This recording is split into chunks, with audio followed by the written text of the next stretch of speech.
Hey guys, in this video I will show you how to fix YouTube playlist not showing. Alright, so let's begin. If you're facing this issue on your phone, don't worry. There are a few simple steps you can follow to fix it in the YouTube app. First of all, open up your Play Store and search for YouTube. Make sure the app is updated to the latest version. If you see an update button, tap on it and update the app. Sometimes playlists don't show because you're using an outdated version of the app. After updating, open YouTube again and check if your playlists are visible. If the issue is still not fixed, the next thing you need to do is clear the app cache.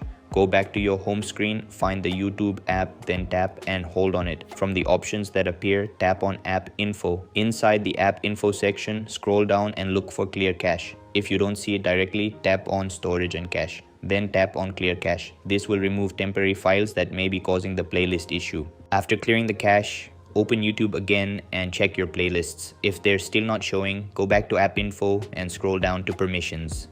Make sure necessary permissions like photos and videos, microphone and phone, if required, are allowed. Sometimes restricted permissions can cause features to not load properly. Once you've checked everything, restart your device. After your phone turns back on, open YouTube again and refresh the app. In most cases, your playlist should now appear normally. If you're still having issues, you can also try signing out of your Google account inside YouTube and signing back in. That can refresh your account data and fix syncing problems, and that's it. This is how you can fix YouTube playlist not showing. So that's all for this video. Thanks for watching.